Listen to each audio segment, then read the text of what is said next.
Salut les Réunionnais, salut Alexis, salut Mika. Bon, moi avec vous en 2023, j'ai passé une super saison, des super résultats, quasi tout gagné, pole position, victoire, manche. Et ben, continue comme ça, tu peux y arriver. Et maintenant, le plus compliqué, ça va être de trouver les finances comme partout. Et voilà. Après, c'était le coiffeur du paddock. Il va manquer s'il s'arrête là. Mais bon, il y a vraiment, ce serait vraiment dommage d'arrêter à ce niveau.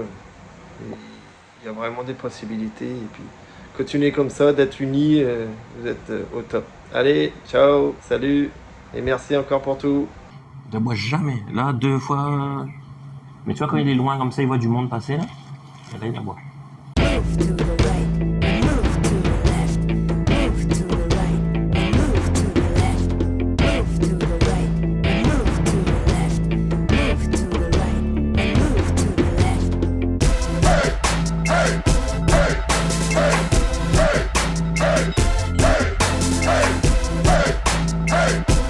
Les GPEX, bienvenue dans le DGP 974. Aujourd'hui, un format un peu spécial. On reçoit avec nous un Réunionnais et pas n'importe lequel. On reçoit Alexis Waro qui est champion du monde de Superbike, c'est ça ? Supermotard, pardon.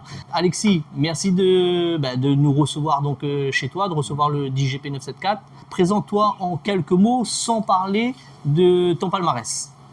Alexis Waro, Réunionnais, j'ai 21 ans et je pratique la moto. Je suis champion et puis voilà. Alors, première question, on va revenir sur ton palmarès un peu plus tard, qui est quand même pour ton âge impressionnant. Comment t'es venu la passion de la moto ? C'est mon papa, il a toujours été... Mika, oui, qu'on salue. Il était toujours passionné de moto depuis tout petit. Il m'a mis d'abord dans le vélo, dans le bicross. Ouais. J'ai fait le bicross en premier, après j'ai fait un peu de moto. Mais j'ai été d'abord dans le vélo et après dans la moto. Donc, on revient sur ton palmarès. Alors, moi, ce que j'ai pu trouver, tu me corrigeras, j'ai vu que tu étais vice-champion S2 2021. S2, c'est quoi ? C'est 250 cm3. D'accord, donc c'est la catégorie. Ouais. Et ça, c'est toujours en supermotard. Ensuite, tu es double champion de France, donc S2, c'est-à-dire en 250, 2023, 2022 et 2023. Donc là, ton palmarès, ensuite, double champion du monde 2023-2024. Ouais, donc actuellement, tu es notre champion du monde en supermotard, c'est ça ? Par équipe. Parce qu'il y a le championnat du monde comme le championnat de France et après à la fin d'année il y a le supermotard des nations et il y a 3 Français, 3 les meilleurs, on sélectionne les meilleurs, ouais. Et après on fait une course et j'ai gagné avec l'équipe de France en junior. Sous forme de relais. Ouais, t'as été sélectionné par l'équipe de France. Voilà. Ouais. Mais comment ça se passe ? C'est-à-dire que par exemple pour les gens qui vont nous regarder, pour les GPEX qui vont nous regarder, comment ça se passe une discipline comme ça, une course comme ça, comment ça se passe ? En fait, dans un premier temps, tu es sélectionné, c'est ça ? Voilà, après, durant la saison, ils regardent qui peut représenter au mieux la France. D'accord. Les meilleurs pilotes par rapport aux résultats, tout ça. Et après, on a un stage d'équipe de France. Une préparation, ouais. Et après, pour la course, après, tu portes l'équipement de la France, t'es structuré par la FFM, tout ça. T'as été fier de porter la France ? T'as porté la France pour les Réunionnais. Ouais, c'est ça. La première année en 2023, quand je suis monté sur le podium, et que quand il y avait la Marseillaise et que j'ai vu papa en bas et tout, là, j'étais fier. T'étais fier ? Je pense qu'il doit être très fier de toi aussi. Mais qu'est-ce que j'allais te dire ? Donc ensuite, donc là, on était à la sélection pour participer. Là, quand tu es champion du monde, ça veut dire que tous les pays qui ont participé, ils ont sélectionné leurs meilleurs pilotes, comme toi, 3 meilleurs pilotes. Ils les ont fait concourir et c'est vous qui avez remporté, c'est ça ? Voilà, c'est la France qui a remporté. Voilà, c'est ça. Ça reste en Europe, en fait, le championnat de... Mais c'est ouvert mondialement. Ouais. D'accord. Donc là, t'as défoncé tout le monde. Après, on était à 3 et par exemple, il y a 3 manches. Et la première manche, il y a 3 pilotes, du coup, c'est pilote 1 et pilote 2. Après, la deuxième manche, c'est le pilote 2, le pilote 3. Et la deuxième manche, c'est pilote 3 1, et 1. Ouais. Ouais, d'accord. c'est ça. Donc vous relayez. Au final, vous êtes 2 par manche. Vous êtes 2 à courir par manche. Ouais, deux Français, deux Espagnols. Ouais, ouais. Donc ça fait vraiment la différence, que je veux dire. Ouais. C'est pas les 3 qui courent, c'est pas. Vous Ouais, êtes c'est 2 ça. à courir. Et vous, la manche, elle dure combien de temps? 20 minutes. 20 minutes. Vous avez 20 minutes pour montrer que vous êtes les meilleurs. Eh ben, j'ai pas beaucoup eu l'occasion de rencontrer des champions du monde. Moi, je te trouve très. Ça, c'est. Bon, je vais me permettre de me donner. Je te trouve très modeste. On s'est rencontrés chez Rudy à Motoshop à Saint-Denis. Je te trouve très modeste, très discret, très réservé. Et on parle beaucoup de toi. Bah, alors aujourd'hui, avec DGP 974, on est beaucoup dans le milieu de la moto. On parle énormément de toi. Tu as des capacités, des aptitudes au guidon d'une moto que pas 10 bonhommes vont avoir derrière toi. Toi, comment est-ce que tu te sens? Comment est-ce qu'un champion du monde il se sent au guidon de sa moto? Quand tu enfourches ta moto, il se passe quoi? Tu te dis quoi? On va essayer de faire le mieux, de gagner, mais bon, la course n'est jamais gagnée d'avance, donc je peux être plus fort, champion, pas champion. C'est pas sûr que je vais gagner la course, quoi. Alors, même si je suis plus rapide, il peut arriver quoi que ce soit. C'est pas Glisser, sûr que, tomber ou... Ouais. c'est pas sûr que je peux gagner, que je vais gagner. Donc le but c'est de partir devant et de gagner. Mais après, si ça s'est pas passé comme ça, ben, j'essaye de prendre le temps d'analyser. Après là, en 4,50 cette année, je fais 6 au championnat, c'était pas pareil. Je sais que j'avais la vitesse pour aller, ça m'a un peu, pas saoulé, mais c'était un peu. Après, tout le monde m'a dit, ouais, c'était la première année, tu fais. En 450, ouais. T'as fait beaucoup et tout, t'arrives à jouer dans le top de devant, mais j'avais tout le temps les chronos et après tout le temps, je finissais juste au pied du podium tout le temps, ça c'était chiant. Et là, la finale. Au pied du podium, on rappelle qu'un podium, c'est première, deuxième, Ouais. troisième place, donc tu devais t'arrêter dans les 4, Ouais, dans les 4-5, 4-5. à chaque fois. Voilà. Et là, la finale, j'ai réussi à faire mon premier podium de la saison. Et la deuxième manche où je fais deuxième, à 4 secondes du premier, qui était Thomas Charrière, au moins 8 fois champion du monde. Ouais. Donc ouais, là, j'avais vraiment motivation d'essayer de pousser, que je sais que je suis capable. Mais après, je me suis pas dit, en 4-50, je me suis pas dit, là, il faut que je gagne et tout, parce que c'était compliqué. J'ai Ah, essayé tu connais, d'apprendre, voilà, ouais. Tu es quand d'apprendre. même rationnel. Tu sais que là, tu sais quelles sont tes chances. Comment tu te sens quand tu es sacré champion du monde? C'est quoi la pensée que tu as eue, si tu t'en rappelles? Enfin, voilà, comment tu te sens après ça? Là, on arrive, on proclame, ça y est, la France a gagné, donc tu es champion du monde. Là, il se passe quoi dans la tête d'Alexis Warou? Bah, franchement, il y a plein d'émotions, c'est émouvant, je suis content. Je me voyais pas arriver à là quand j'étais tout petit. Encore là, je disais papa ce week-end au monobike quand je roulais. Je lui disais, tu penses qu'un jour je vais rouler comme Dylan et tout? Et au final, maintenant, quand là on roule ensemble, au supermoteur j'étais devant. Après, il y a eu des faits de course au monobike, j'étais devant aussi. Et au final, Dylan Techer, pour ceux qui connaissent pas, mais il est déjà très connu. C'est un jeune homme, un excellent pilote qui fait aussi de la compétition supermotard, mais il fait pas que. Je crois qu'il fait des courses de côte aussi, Dylan. J'ai vu un message de Dylan sur la finale de monobike à la Jamaïque. Qui m'a bien plu, donc je le reprends. Il t'a demandé de venir dans la compétition donc la saison prochaine pour relever le niveau et donner du challenge. Comment tu as vu le message passer ou pas? Il est passé sur Réunion Première. Tu as vu le message? Ça te fait quoi de recevoir un message comme ça de lui? bah, c'est cool, c'est vrai que depuis le Covid, la compétition à La Réunion, elle a chuté un peu. Là, cette année, par contre, en cross, le plateau était bien relevé. Mais après, ouais, c'est sûr que quand Dylan, je vois un message comme ça, c'est cool C'est motivant. Parce que au final, quand j'étais tout petit, je rêvais de rouler comme lui. Et maintenant, c'est lui qui me dit de venir le tirer vers le haut, donc c'est cool.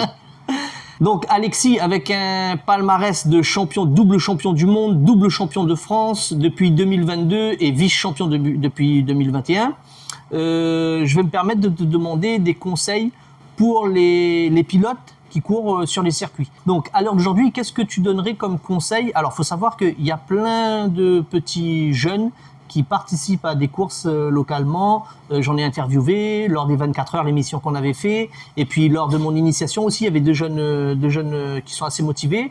Il y a Fabrice Lambert aussi, un ami qui a son petit garçon. Qu'est-ce que tu donnerais à ces jeunes-là comme conseil pour pouvoir perdurer et éventuellement demain avoir un titre comme toi? D'abord, moi, je dirais faut prendre plaisir. Parce que jusqu'à l'âge de mes 16 ans, moi, je me voyais même pas aller en France. J'ai eu une proposition quand j'étais petit. Je devais être en 6e ou 5e. il venait de lancer la catégorie 85 en France. Et j'ai une proposition pour aller rouler en France. Et je devais partir avec Raphaël Payet. Mais je partais tout seul, sans mes parents. Ah ouais? Et je devais avoir 11 ans. Et au final, je suis pas parti. Ah, t'es pas parti? Non. Pourquoi? Parce que je me voyais pas vivre tout seul en France sans mes parents. Et Raphaël non plus pas parti parce qu'il partait sans ses parents aussi. Ouais. J'étais petit, donc au début, ça m'a fait un petit peu chier de pas partir et tout. Mais c'est passé au-dessus et je me voyais pas repartir en France après. Et quand Raphaël, il est parti faire une course, je crois, une fois en 125. Et là aussi, je me suis dit, putain, on aurait pu être du coup partir là-bas et depuis plus jeune et tout. Et après, il est reparti en 2020. Et après, en 2021, Patrice a créé le team et on est reparti tous ensemble. Et c'est là que j'ai fait ma première année où je fais vice-champion. En 2021, donc? Ouais. Et du coup, moi, ce que je dirais aux petits, c'est de profiter, de s'amuser, de pas se dégoûter de la passion surtout. Ouais. Et prendre du plaisir et de s'amuser. De s'entraîner et que ça va venir après. Mais plus vous partez tôt, mieux c'est. Moi, franchement... Tu regrettes? Parce que je regrette. C'est pas que je regrette. Moi, en fin de compte, j'ai excellé d'un coup. Je suis arrivé en France en 4 ans, j'ai excellé d'un coup. J'ai progressé comme ça. Tout le monde, même en France, ils n'ont jamais vu quelqu'un monter d'un coup comme ça, qui est arrivé, il a fait 2,5, il a gagné tout de suite les 2 saisons, il arrive en 4,5 et tout. En fait, tout s'est déroulé super vite. C'était un rêve d'aller rouler en France, j'ai réussi à aller. J'ai fait vice-champion, je rentre j'intègre le team Lucas. C'était un team de mes rêves quand je voyais Bidard, Laurent Fat et tout rouler. Je regardais tout le temps les vidéos YouTube. Au final, c'est moi qui a tourné dans les vidéos YouTube. Ça, c'est le top. Donc, ça je c'est sais le pas, top. c'est peut-être l'environnement qui m'a poussé d'un coup. La motivation. La motivation. Et... J'ai une question, je sais pas si elle va paraître bête ou pas. Est-ce que si tu avais eu les moyens, tu t'aurais senti la capacité de faire une carrière en MotoGP? J'aime bien la vitesse. Ou c'est pas du tout, parce que est-ce que c'est pas du tout la même chose sur motard et MotoGP, c'est pas du tout la même manière de piloter, c'est pas du tout la même chose. Il doit y avoir quelques similitudes, mais c'est bien distinct. J'aime bien la vitesse. C'est 2 disciplines différentes. Après moi, pourquoi pas, mais ce que j'aimerais kiffer, c'est Moto 3 d'abord. Oui, c'est ça, c'est-à-dire faire une carrière, c'est-à-dire Moto 3, Moto 2 et ensuite après, Moto je pense que si je serais en Moto 3, j'aurais monté comme tous les pilotes. Ouais. Mais Moto 3, ça allait bien. Après, cette année, par exemple, j'ai roulé au Mans sur une EA3 et sur une EA6. Ah ouais? C'était belle, mais j'ai pas plus kiffé que ça. Et par exemple, en 24 heures, j'ai roulé ces petites motos. Ouais. J'ai kiffé. Ah, donc c'est une question de goût. C'est une question de goût de moto, et ça après, aurait pas été ton délire. Peut-être qu'une Moto 3 et tout, ça peut être puissant, mais j'ai jamais fait trop de vitesse. Ah, d'accord. Je fais plus du cross et du supermoto. Donc c'est ton domaine de prédilection. J'aimerais savoir quel conseil tu aurais à donner aux motards sur la route. Alors malheureusement, c'est un peu tragique, il y a énormément d'accidents graves sur les routes de l'île de la Réunion. Et toi, en tant que champion du monde, bien sûr, avec l'expérience que tu as, quel conseil tu aimerais donner, quel message tu aimerais faire passer aux motards d'une manière générale? Rouler sur la route et sur circuit, c'est pas. Oui, c'est vrai qu'il y en a beaucoup qui mélangent. Pareil. Oui. Après, moi, j'ai mon permis aussi. Ça fait un peu plus de 2 ans que j'ai mon permis. Quand j'ai eu 18 ans, j'ai passé à 19 ans. Quand je roule sur la route, j'ai pas la même confiance que sur le circuit. Oui. Des fois, ça m'arrive, j'ai peur de glisser sur la route, tout ça. Même oui, ça pardonne pas. Sur le circuit, on va dire, c'est moins dangereux. Quand j'ai fait l'initiation, bon, j'ai pas roulé très vite. Je me suis fait moucater par Rudy, qui disait que je roulais doucement en 125. Mais tu n'as pas. C'est vrai que tu te sens beaucoup plus en sécurité sur un circuit. Sur un circuit, j'ai pas peur de glisser. En fait, si j'ai pris un virage et j'ai pédalé de l'avant, la moto elle glisse, il y a du dégagement, ça rentre dans le bac à gravier et tout. Et la plupart du temps, ça fait rien. Après, sur la route, j'ai toujours eu peur de glisser. Faut faire attention aux autres parce que même sinon des fois on fait super attention à nous. Oui, c'est vrai. Si on gère tout, des fois il peut voilà. Sur la route, c'est pas propre à nos facultés. Ouais, ça peut dépendre de tierces personnes. Il brûle un passage, il prend mal son virage, il déborde et tout. Ouais, après, ça peut arriver à nous aussi. Par exemple, sur la piste, des fois, même si je gère, je peux tomber. Même si je suis champion du monde, ça peut m'arriver, là je vais rouler, demain à Jamaïque, je tombe. J'aime rouler sur la route aussi, faire des sorties moto et tout. Donc, avec les potes et tout. Tant qu'on se fait plaisir et qu'on rentre chez nous après la sortie moto. C'est ça qu'il faut viser, c'est exactement ça qu'il faut viser. Donc, on a une petite mascotte avec nous là, tu veux le montrer un petit coup là? Bien. Comment il s'appelle? Ixon. Il est trop beau. Ixon. Normalement, il a un Regarde la tête. un collier KTM. Regarde la tête. Oh, bled. Dis salut. Bon, ben, sur la présentation du petit copain. C'est bon, Aïe, aïe, c'est bon. moi, ce que j'aimerais savoir, c'est est-ce que tu as une anecdote, quelle est ta meilleure anecdote en moto? Qu'est-ce que une petite anecdote que tu aurais à nous raconter qui t'a un peu marqué Avec Sylvain Bidard, parce que là encore à Saint-Paul, il m'a dit que je suis vraiment talentueux, que je devrais pas arrêter la moto. Qui est Sylvain Bidard? Une légende du supermotard, c'est vraiment un vieux de la vieille maintenant. Donc, je vais essayer d'aller chercher une photo de lui sur les réseaux, comme ça, je vous montrerai qui c'est. Et donc, Sylvain Bidard, tu me dis. Ouais, super gentil. Encore là, il y a eu des photos sur Facebook et tout. Il m'a pris dans ses bras. Il a été là dès la première année que j'ai roulé. Il m'a connu à La Réunion. Il m'a toujours dit de venir rouler en France. Quand j'étais à La Réunion, il venait parce que tous les ans, il y a eu le supermotard de Saint-Paul ou quoi. Ouais. Donc lui, il venait tout le temps. Donc, lui, il est invité en guest Ouais. par les organisateurs. C'est APSC Magma, je Ouais, crois. Ravili. Donc, on salue Pascal Ravili, oui, qui organise donc l'événement, ce qui est un gros événement de Et qui est supermotard. le président de mon motoclub aussi. Ok, j'en profite pour les rencontres et les anecdotes. Moi, j'ai quelque chose à te montrer et j'aimerais... Alors, on regarde ensemble d'abord et ensuite, après, tu me dis, j'aimerais bien avoir ton... Donc, petite surprise, avant ton interview, j'ai demandé à des gens l'avis qu'ils avaient sur de toi, en fait. Hein, et on écoute ce qu'il a à te dire. Pascal Ravini. Salut Alexis. Non, je suis pas à Las Vegas. Là, je fais juste la garde devant mon sapin de Noël parce que j'attends le Père Noël avec impatience. Je lui ai envoyé une lettre pour lui demander une 450 SMR 2025. Et tu sais qu'est-ce qu'il m'a répondu? Enfin, il a daigné quand même de me répondre. Il a dit que je suis trop vieux pour une moto aussi neuve que ça. Bref, trêve de plaisanterie. Donc, c'était pour te dire bravo. Bravo pour tous les résultats que tu as obtenus. Bravo pour les performances, bravo pour ta progression et encore merci pour avoir représenté La Réunion, avoir représenté le club Magma, donc on était fiers de toi et bientôt le championnat 2025, je pense que tu vas le commencer à La Réunion et on aura le plaisir de vibrer encore avec toi. Je te souhaite de joyeuses fêtes et un joyeux Noël. Et encore merci. Donc, Pascal Allez, Ravili, à plus, c'est qui pour Alexis. toi? Bye. Quand j'étais à La Réunion, ça a été c'était un peu un mentor de la moto aussi. Ouais. Parce que m'a vu le Gramoun piloter sur la Jamaïque. Attention, hein, de certains, son petit yeux bleus. Ouais, il a toujours roulé avec Thi Laurent, avec Ouais. papa aussi. Donc je l'ai toujours connu sur les circuits. Je suis dans son team depuis maintenant, ça doit faire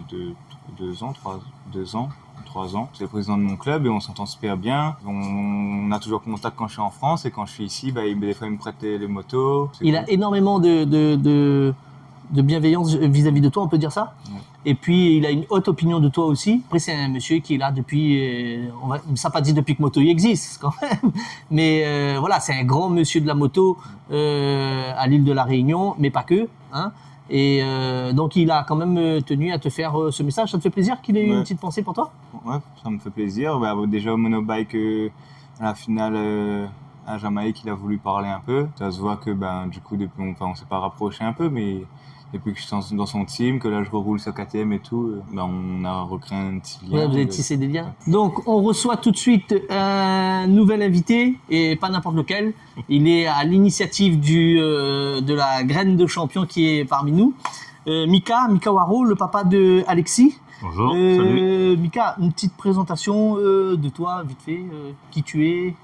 Qui je suis? Michael Waro, le papa d'Alexis, du coup. Et dans la moto, j'ai fait des titres de champion de la Réunion en scooter, en 125, en 85, non pas 85, en 250, en cross, et puis ensuite en 450. Et le dernier titre, champion de la Réunion en master en 2017. En 2017. Donc, Voilà. on sait d'où vient le sang de champion. Ouais. Donc, donc, très vite, et tout à l'heure, il nous disait que c'est toi qui l'as un peu mis dans un premier temps au cross et ensuite à la moto. Oui, en Est-ce fait. que tu avais décelé, excuse-moi de te couper, Ouais. tu avais décelé chez lui quand même qu'il avait un potentiel, un talent, tu as senti Oui, en fait, depuis tout petit, on était sur le circuit. Il était sur le circuit dès ses 2 premières semaines de sa naissance. Ensuite, il a commencé à faire un peu le mariole avec un petit tricycle, faire des petits trous arrière en tricycle et tout. Et puis, oui, ça s'est enchaîné. Je voyais qu'il aimait ça. Ensuite, on a commencé par le bicross, donc il a fait pas mal d'années de bicross. Après le bicross, plusieurs titres champions de la Réunion, France, Europe, monde et aussi avec participation mondiale. Et puis ça s'est enchaîné avec la moto, plaisir au départ, des bons résultats et puis c'est monté crescendo. Et puis on s'est fait. À quel moment donné tu t'es dit, mon fils il a un truc? Dès le premier jour, je me suis dit ça. Non, c'est vrai qu'on commence à comprendre l'affaire quand on voit qu'on avait créé ça. Il y avait quand même un joli groupe de personnes. Il y avait Quentin Grondin, il y avait Quentin Prunière, il y avait Xavier Casal, il y avait Alexis, il y avait Raphaël Payette. Donc c'est que des jeunes qui ont réussi dans la moto à l'heure actuelle. Il y en a qui sont plus là. Et la moto a fait malheureusement son tri. Et dès qu'on voit les résultats, en fait, quand on voit que tu enchaînes dès la première année un podium, l'année d'après repodium et encore repodium, et puis on creuse l'écart sur les petits camarades, parce que là, cet âge-là, c'est encore des petits camarades, c'est pas vraiment des adversaires. Donc oui, à ce moment-là, on se dit que il y a un truc à faire, et c'est réellement en 2017 où moi j'ai mis fin. Je me suis dit, il faut que je me consacre que à Alexis. Parce que ça nous faisait, on faisait le monobike, on faisait le cross, on faisait un peu tout. Pilote, t'as rendu ta casquette de pilote pour la casquette de coach. C'est ça, parce que on avait, moi j'avais 2 motos, une moto de cross, une moto de supermoto. Alexis pareil, une moto de cross, une moto de supermoto. Donc ça faisait déjà 4 motos que pour la compétition et 4 motos et 2 budgets séparés. Donc ça faisait plein de choses et je me suis dit si ça doit pousser, c'est plus sur moi que ça doit pousser sur Alexis. Tu avais l'âge aussi qui était à un moment donné un facteur que tu pouvais... Voilà. Bon, après, j'ai pas 60 ans non plus. Non, mais je veux dire qu'à un moment donné... Je suis pas encore Pascal, mais bon. Sans vouloir... Donc, on va continuer. J'ai une autre vidéo pour toi. Donc, il y a une autre personne qui a un petit message pour toi. Alexis, que dire de toi? Dylan Técher. Déjà, félicitations pour ton parcours. Je suis fier de toi. Je suis fier de vous parce que vous étiez souvent à 2, toi et ton père. Je te connais depuis tout minot. J'aurais jamais pensé aujourd'hui me bagarrer avec toi.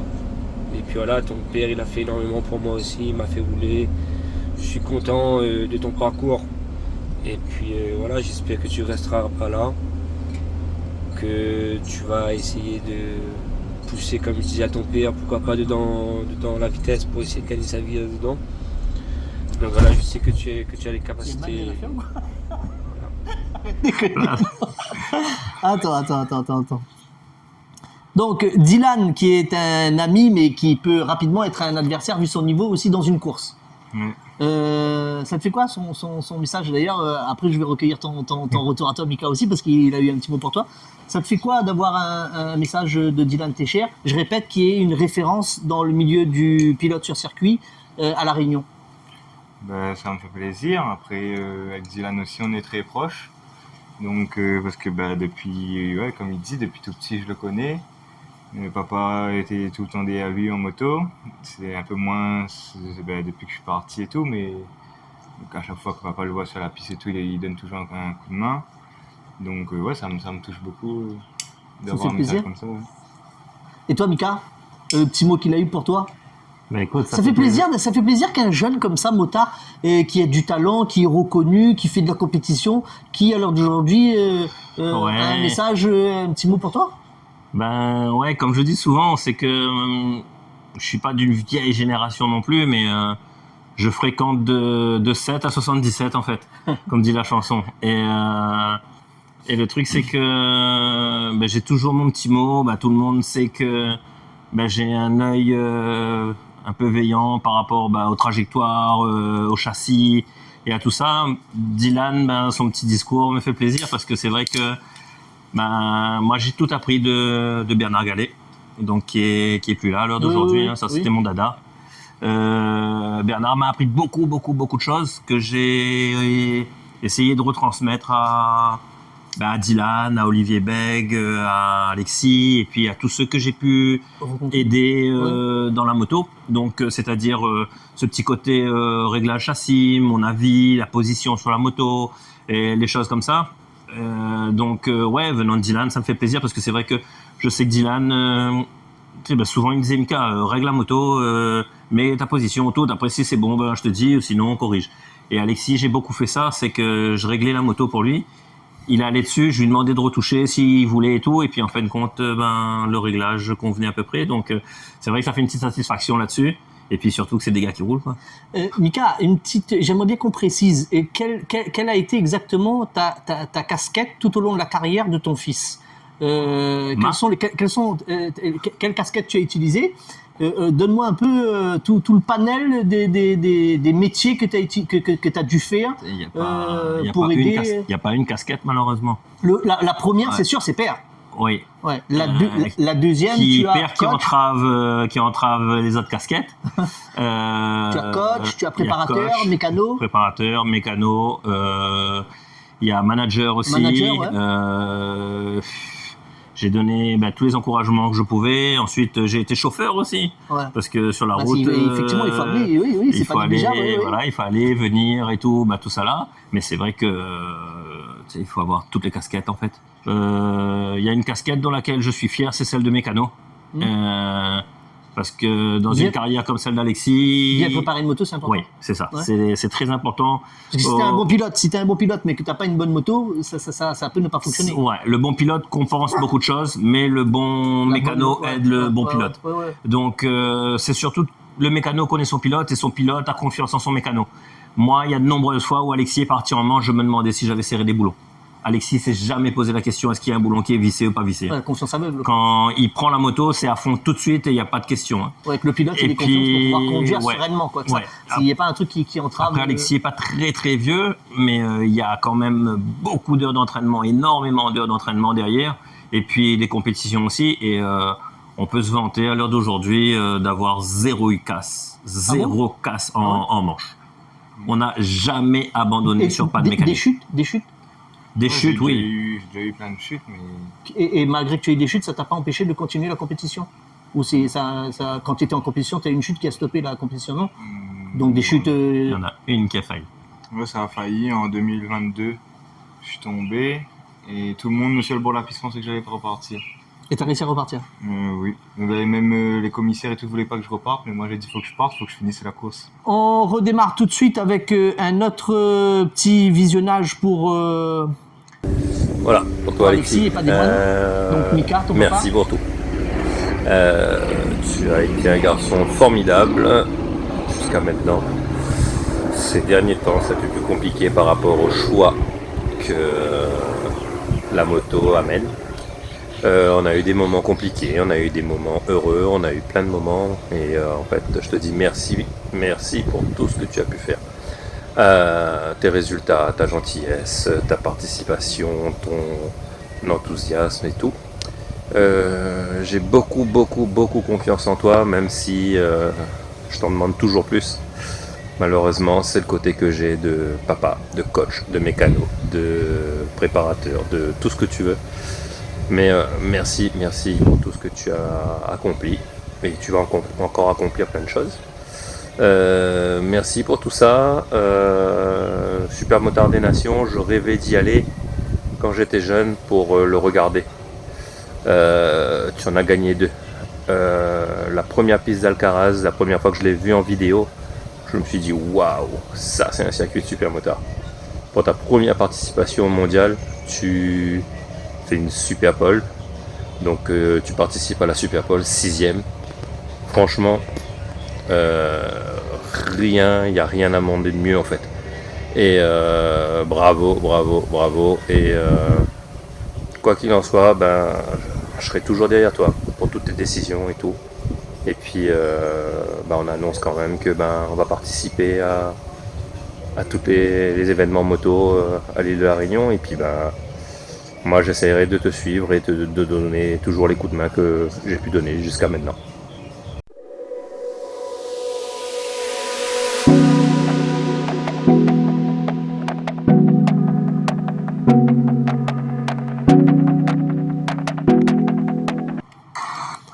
Est-ce que tu t'attendais à un message comme ça?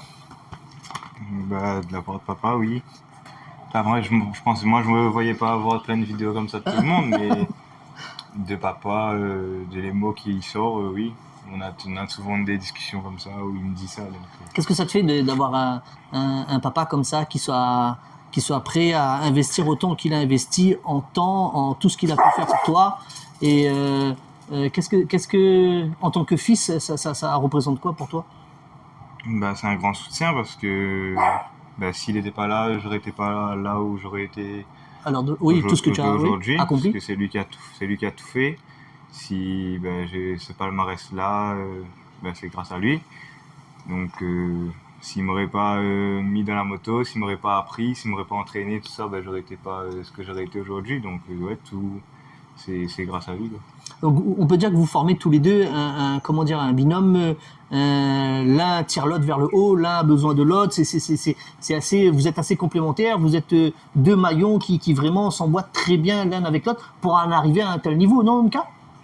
Oui, ah oui, clairement. On a eu nombreuses fois les gens qui nous disent c'est impressionnant la complicité et au-delà de la complicité père-fils, hein, c'est la complicité sur les cours, sur les machins, et sur les événements, sur les réglages, sur ce qui peut faire. Là, à l'heure d'aujourd'hui, Alexis réfléchit plus.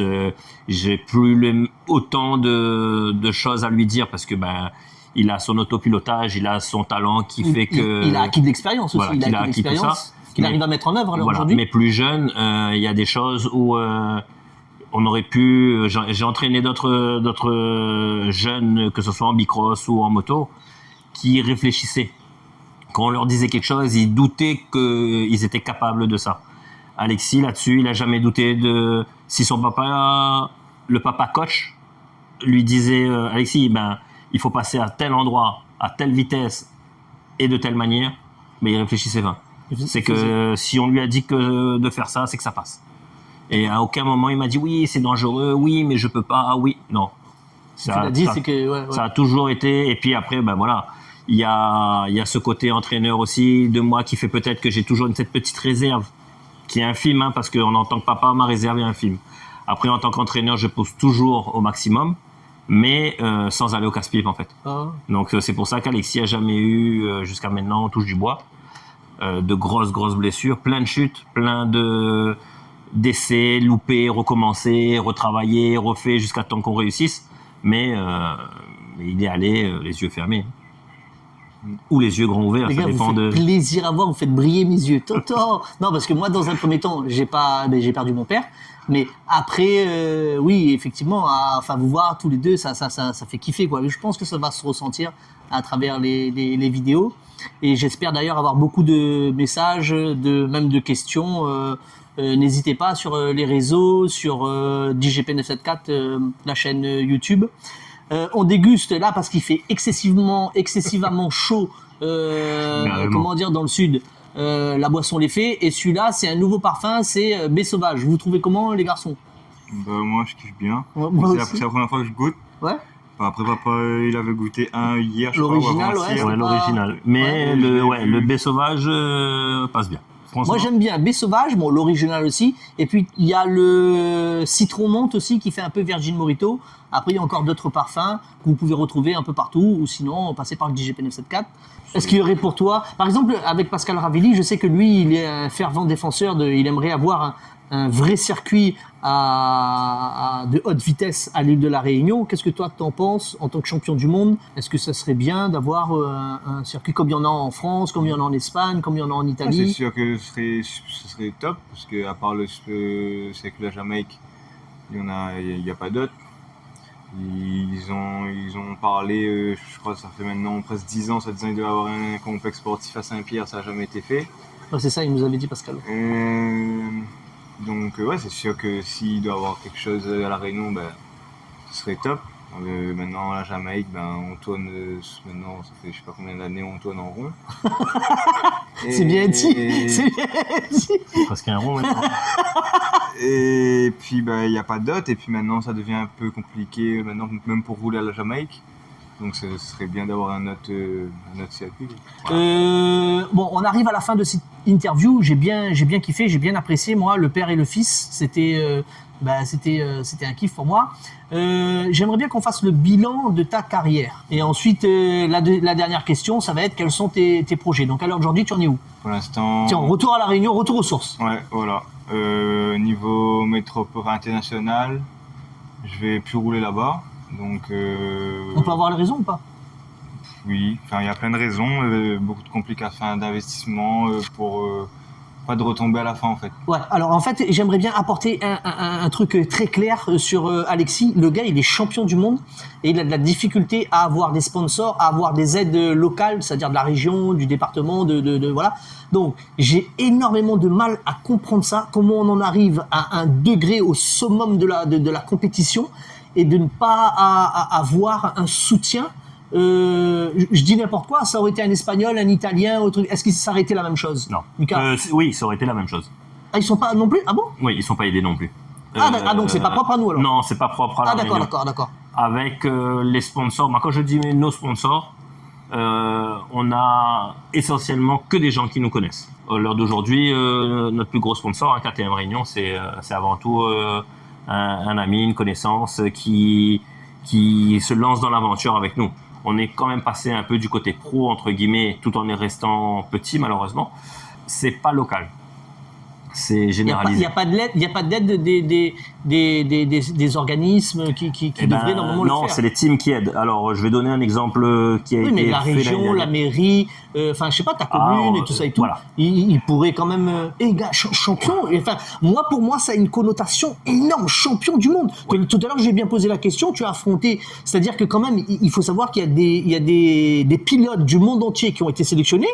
Et c'est notamment, donc, dans sa team, Alexis qui est réunionnais, qui a représenté la France.